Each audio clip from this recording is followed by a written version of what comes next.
None of this is because of socialism or communism or whatever. It's entirely related to the sanctions. Sanctions created and designed to have these sorts of outcomes. Sanctions enforced by the most powerful country on the planet against the country. Did you just repost your own post? Yes, I did. Yeah, bro. If nobody got me, I got me. All right. All right, let's get to Cuba. Its problems, though, with fuel supplies, with an economy that's crumbling and a health service doesn't work, has gone on for decades, of course, though it's definitely getting worse because of the oil blockade that President Trump has imposed. Hay muchas cosas que funcionan a través de combustible y entonces a la vez que no tenemos combustible estamos prácticamente paralizados. A lot of people say it's worse than it's ever been. Now, the president has said that he expects to focus his attention on Cuba after he's dealt with Venezuela, of course, and Iran. I do believe I'll be having the honor of taking Cuba. Certainly, we know that the Americans and... Yo, they're trying to be like me, bro. You see that? They're trying to be like me. Sky News. I mean, hey, whatever. The Cubans are talking, but what does this all mean for the people of Cuba? What will this country look like when the blockade is lifted?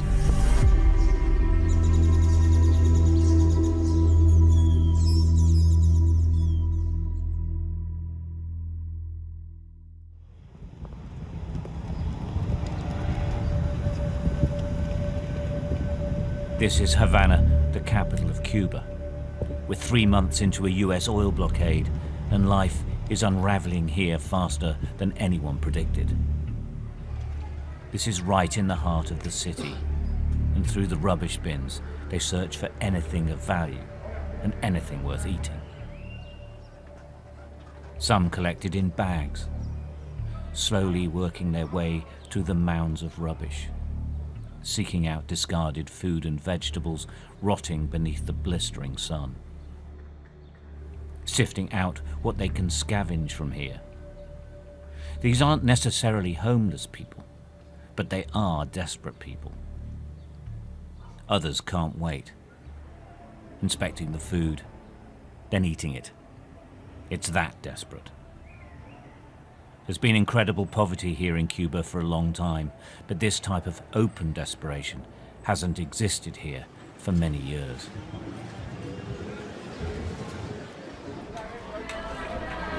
What people have been telling me is that the streets of Havana are famous for always being really clean, even though the people are really poor. But things have got worse, and as a lady was just explaining to me, this is here because the normal refuse people, the bin men, haven't got petrol to actually come and pick up the rubbish. So I've passed lots of street corners and it's like this.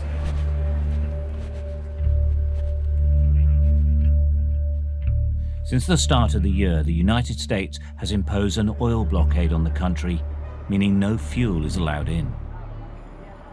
But it doesn't mean there's just a shortage of fuel. It means that everything falls apart. There's now a growing food crisis. Yeah, remember this when you hear from people that like America is a good superpower, the best superpower that we could possibly have. This is the stuff that America does on autopilot. It doesn't need to do this at all. And yet this is the impact of America's cruel and unique mode of punishment, also known as its, sanctions regime. Cubans are going hungry. This is economic warfare, every bit as destructive to life here as bombs and bullets would be. The homeless sleeping rough in back alleys is now a common sight where it was once unthinkable. People have to queue to get money from cash machines. There's a money supply issue in Cuba, and that means there's strict limits on what can be withdrawn. Often, there is no money to be withdrawn anyway. People also queue for hours to get bread from barely functioning. By the way, none of this none of this is because of socialism or communism or whatever. It's entirely related to the sanctions. Sanctions created and designed to have these sorts of outcomes. Sanctions enforced by the most powerful country on the planet against a country that is tiny in comparison. Approximately 10 million people living 90 miles off of our coastline. Government-controlled bakeries. They're limited to one piece a person when there is any to be had.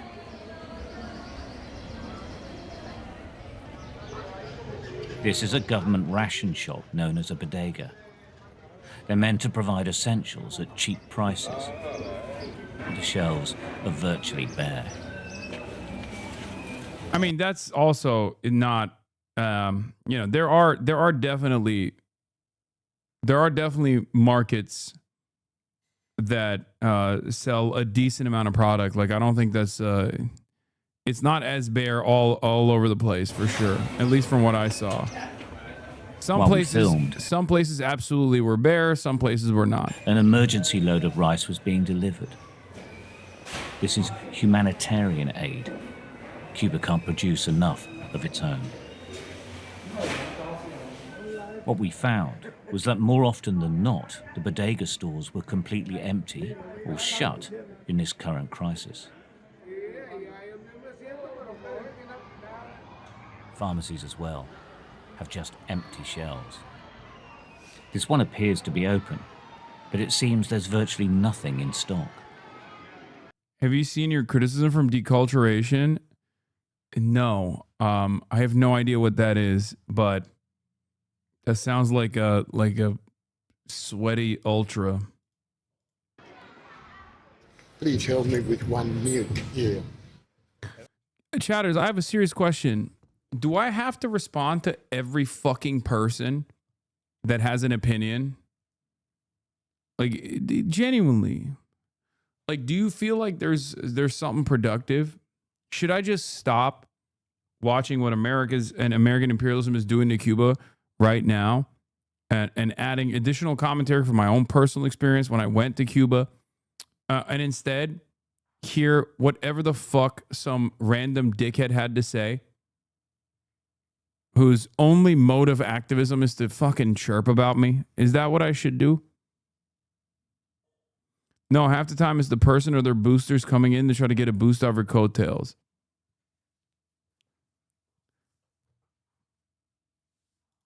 One man, an English teacher, approached me, asking if I had paracetamol. He explained he didn't have enough money to buy medicine or milk in shops that aren't run by the government. I'm an English teacher. I teach a teenager in high school. But we have very few possibilities to buy in those shops, new shops, because the new market is, we can't afford. I mean, the people who live like me, like a wage, my income is 2,500 pesos like a teacher, and I can't afford to buy in good shop. With the Cuban state failing to find a way of dealing with this crisis, it's fallen on charities to provide some help. The community of Sant'Egidio charity is now trying to feed a growing number of the most vulnerable. The elderly and homeless line up for a bowl of pasta, dished up by volunteers 3 times a week. It's a lifeline to these men and women, but the charity's resources are stretched and limited. Well, the statistics vary, but somewhere between 72% and 90% of people in Cuba live in extreme poverty. About 3/4 say that they miss at least one meal a day because they simply can't afford to buy the food. They just haven't any ways of getting to it. For these people, the most vulnerable in society, this is the absolute lifeline. This is possibly the only proper meal they're going to get today for certain, but maybe for large parts of the rest of the week. Inaris Suarez Cardenas, the charity's charismatic senior manager, says this crisis is getting worse. They're now feeding children, opening schools and trying to provide medical care. They never used to do this before. Life has been tough in Cuba for many years, she says, but the US blockade is pushing it over the edge. First off, how important are these meals for these people here? Tener una buena alimentación. Es muy probable que si no almuerza aquí, cuando en su casa lo que coma es un pan solamente. No es que un anciano pueda tener recursos económicos como para almorzar, desayunar, comer, merendar. Entonces esto es como, no es una gran ayuda, pero es algo que por lo menos reciben una alimentación. There have been periods of time where there have been crises in Cuba's history, Soviet Union, COVID. Is this a major crisis period once again? Sí. Esto es un momento de crisis por muchas razones. Es decir, la falta de combustible, la situación de la luz, todas estas cosas. Es decir, Yes, this is correct. The U.S. blockade didn't even start this year. It's something this video is not even mentioning. U.S. started applying secondary sanctions into any fucking carrier that was bringing in oil or anything to Cuba in 2019, and Trump won. That actually had a serious crippling effect on the energy blockade, on the energy grid anyway. Yeah. Personas no pueden ni siquiera conservar el poco alimento que pueda resolver. Entonces, los precios suben. Do you think that the fuel blockade by the United States is making things much worse?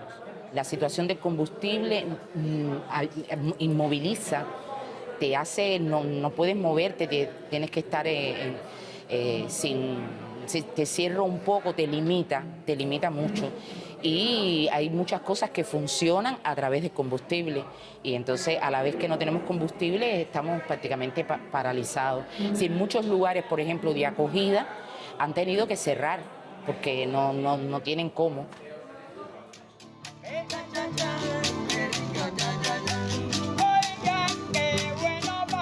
Every economic sector in Cuba is being affected by this blockade, and one of the most obvious casualties is tourism.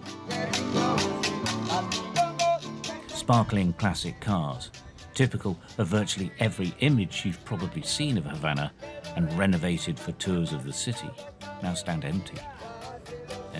Any English-speaking, like, American website or any Western website where you try to figure out what people are saying about Cuba is going to be fucking unbelievably reactionary. Okay? Drivers desperate for business. I was there. Historic squares are all but empty of the foreign visitors who throng these streets. Souvenir shops and markets are now displaying their wares to virtually nobody but the odd passerby. The tourism industry brought billions of dollars of hard cash to Cuba.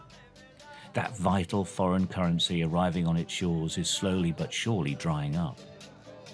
President Trump's threats, the continuous talk of war, the events in Venezuela and Iran, and the lack of fuel for aeroplanes is taking its toll. The band may still be playing, but they've lost their audience.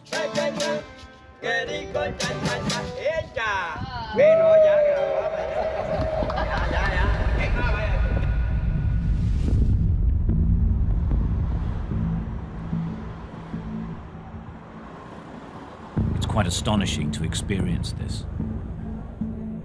From the sky, vast swathes of Havana are enveloped by darkness. People here are not used to this. Remember, these streets are in the center of the city. If there are lights, they're by and large from batteries or energy stored up from solar panels. Damn, how'd they get the drone shots? Normal That's life crazy. after nightfall simply can't continue as normal.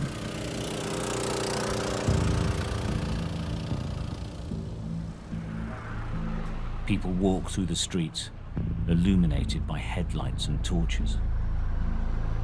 Others wander around making preparations to go to bed. It is strange, even quite frightening, driving around in this darkness.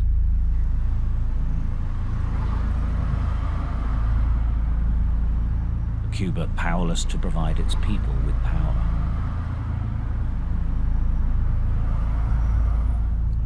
One of the country's major hospitals is a beacon of light surrounded by darkness. Its generators keep it functioning just. Like the rest of the country, just about functioning is as good as it gets.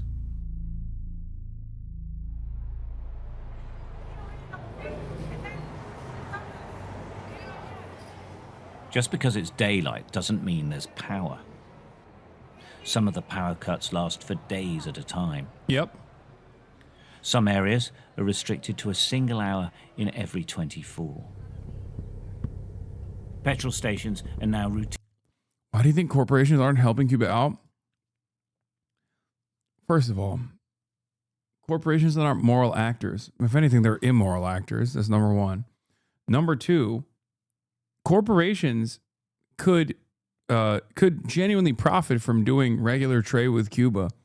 It's just America will sanction them and destroy what remains of that profit incentive anyway. Routinely closed. There's not a fuel shortage at these stations. There is no fuel. Queues immediately form when news spreads that a garage has received a small supply of petrol. But it's never very much, and prices have gone through the roof. Cuba's revolutionary heroes still look down from the monolithic buildings and sports stadiums built to celebrate the country's new beginning decades ago. American economic sanctions have combined with the country's own mismanagement to leave many of these structures in disrepair. A lone athlete trains in the country's once formidable center of sporting excellence. The Pan American Stadium is now a crumbling monument to a past era. There's no money to rebuild this. There's no money at all.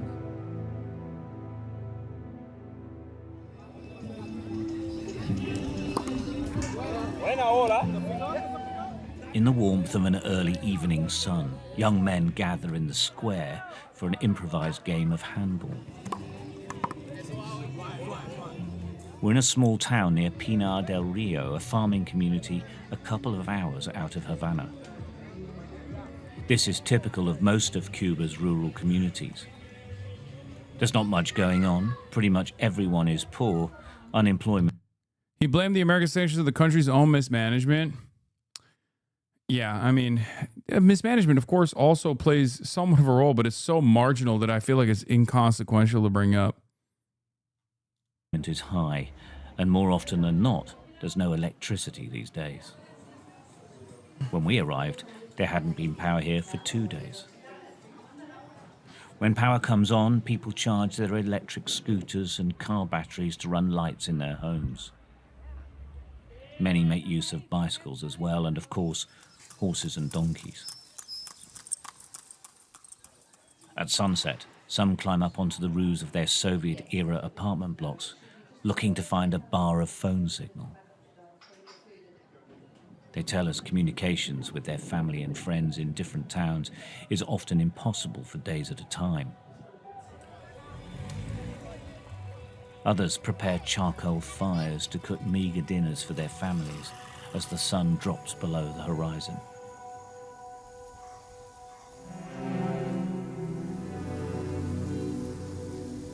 As night falls, single, weak lights flicker on in the midst of a general blackout. Row after row of apartment blocks shrouded in darkness.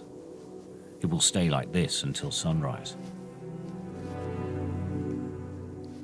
Right, communities like this one across the whole of Cuba have had problems with power shortages for a long time now, but everyone who lives here tells us it's getting worse since the fuel blockade imposed by President Trump on Cuba has really kicked in. And it affects all of their lives, right? So there's electricity, there's no heating, lighting and to be seen, there's no telecommunications. The pumps that push water around mean there's no running water. In this community, a farming community, they can't afford the fuel to get to the fields to do their farming, and they can't afford to run the farming equipment. The reality of life during this fuel blockade is summed up by the darkness, by the grinding monotony of living without the appliances of modern life. In many ways, Cuba goes back in time every single night. Been invited to come and meet a family who live in this apartment block. Some of them have lights. It's solar power or batteries that they've got. They're on about the 3rd floor, I think, of this apartment. This is their electricity meters. They're not doing anything. You can see that they're completely stationary. There's no power on at all. And they can often go days without power here. But we're going to come up and see what lights like. Esto es una batería de 12 volt.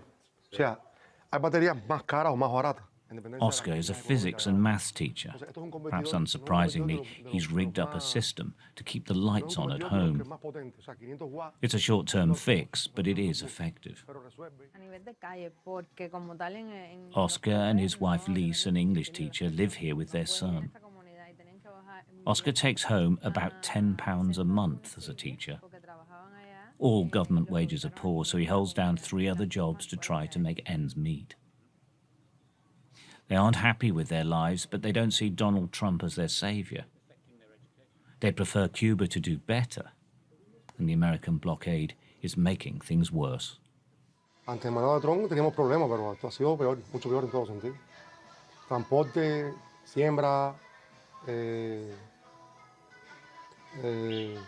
mismos apagones han aumentado cantidad. Es muy difícil mantener la comida en refrigeradores, tenemos que comprar el diario, ¿me entiendes? Entonces, ha sido mucho más difícil, como nunca he visto. It's like, remember, wages are obviously controlled by the government, right? And wages are low. Why are wages low? Because there's no money circulating in the economy. Why is there no money circulating in the economy? Because you can't do regular commerce, like you can't do international trade.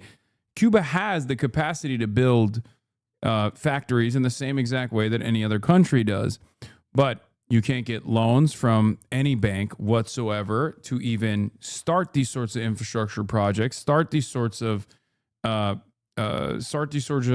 projects. And even if you were able to build a factory, and there's plenty that exists in the country, you can't actually, make things and then sell them as you normally would, because the United States of fucking America makes it illegal for you to actually, well, not illegal, but like de facto illegal, to actually engage in any sort of international trade. And you worry about the future? El futuro puede ser incierto porque no sabemos a qué se pueda llegar a atrever.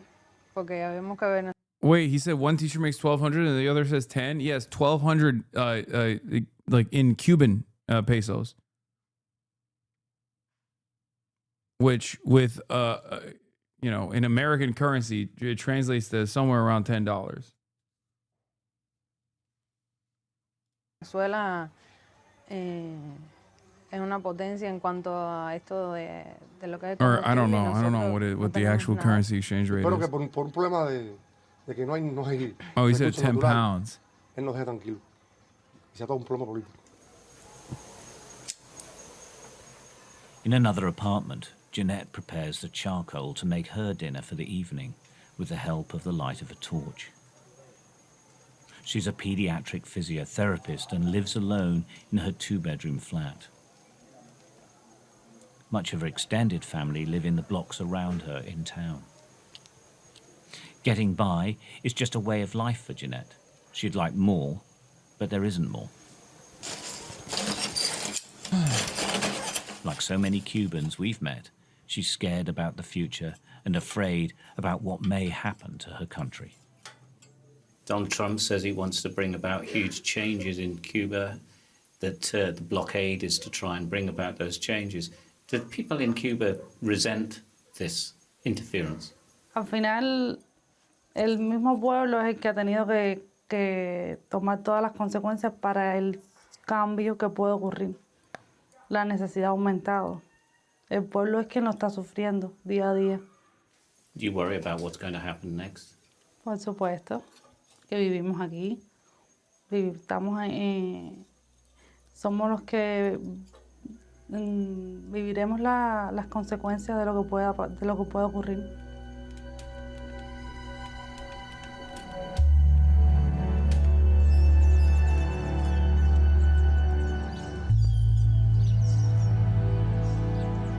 By morning, the town slowly awakes.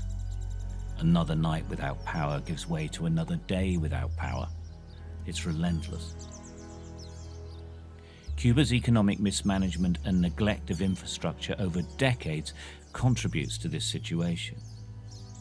But years of sanctions and the current American fuel blockade certainly has made the power problem here more acute.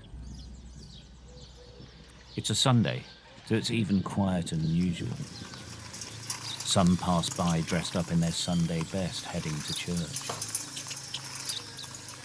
For anyone who does have a job or has a way of finding food, they head out. Horses and carts are pressed into action.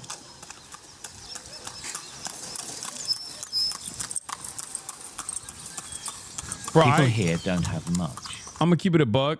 I didn't see not one fucking horse carriage when I was there. And I did see actually a lot of fucking regular cars driving around, including, I mean, it wasn't a lot. It was certainly a lot more than what this guy has shown, though. I'm sure there is one horse carriage guy, but he's been hyper focusing on that one horse carriage guy to frame it as though like Cubans are using horses to get around. Or maybe he's not in Havana. Maybe it's the countryside. That's probably... A short distance away in the countryside, we saw the difference between having little to having nothing. Okay, never mind. The most vulnerable in rural Cuba are old and frankly helpless. Nano and Pancha live on a farm, or rather a shack on farmland. Pancha tells me her state pension is $1.12 a month. That's 83 pence a month. Obviously, nobody can live on this. She and her husband are utterly dependent on their family and help from the community. The Cuban government doesn't like anyone seeing this type of poverty, but it is very real. It's so sad because, like, one of the massive improvements that the Cuban Revolution offered was the fact that the countryside was brought up to similar comparable standards to like the big cities, right?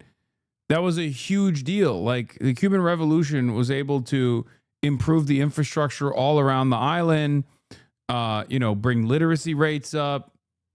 And America, after, decades of sanctions, has forcibly destroyed the Cuban economy to such a degree where like the countryside has gone back into its previous mode of existence, like peasantry. Can I ask you, lots of people talk about oil blockades by the United States and that life is much harder now. Does it make any difference to you? Have you heard about those things? Or does it make any difference to you at all? Life was already tough. No. Hace mala vida, es difícil también. Esto no es fácil sin corriente, sin con qué alumbrarte de noche. Yo me tengo que levantar 1000 veces, Oscarito, de noche. Ahora en noche me caí en el baño. Dito que no le pegué la de esa losa. Que si yo me subo por la losa, rebalo y me mato. Oscuro, mijo. Entonces ni una listernita para alumbrarte. Porque el yerno me había tenido una y me lo prestaba, pero está haciendo guardia y no me lo puedo prestar.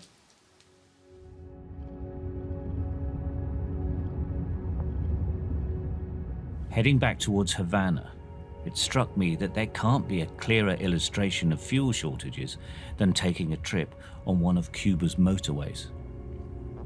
We barely see a car. Mostly we pass horse-drawn carts and slow-moving motorcycles and scooters. We pass parched, burning fields, smoke drifting across the road.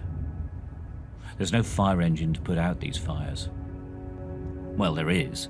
It just hasn't got any fuel. There's barely any traffic on the roads now. Economic highways appear to be redundant for all but the most determined or needy traveler.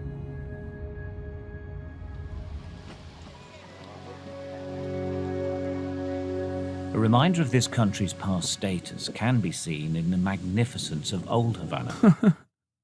Disgusting old bastard. I don't think he set the fire. Look. I'll be honest. While there is like a little bit, there's definitely a decent amount of like maneuvering that he's doing where he every now and then will be like, well, you see the government has failed you, right? Over and over again. It's good for people to see what is going on here. Obviously, the main takeaway shouldn't be, wow, look at how poor these Cubans are, and this must be communism. But it's still important to see the conditions imposed upon the Cuban population by the United States of America. You know the truth. And then these people who are starving, these people who are suffering, these people who we have caused tremendous harm to. Now Trump is talking about, overtaking this country militarily, which, let's be real, doesn't really have the capacity to put up a fight whatsoever. This is not like an Iran-style situation. This is in some ways, the Cuban government is infinitely more competent than the Venezuelan government and the way that the Venezuelan government is operating. But also, in many other ways, they do not have a fraction of the military force that the Venezuelan government had, because Venezuela is an oil-rich country at the end of the day, and was able to build military forces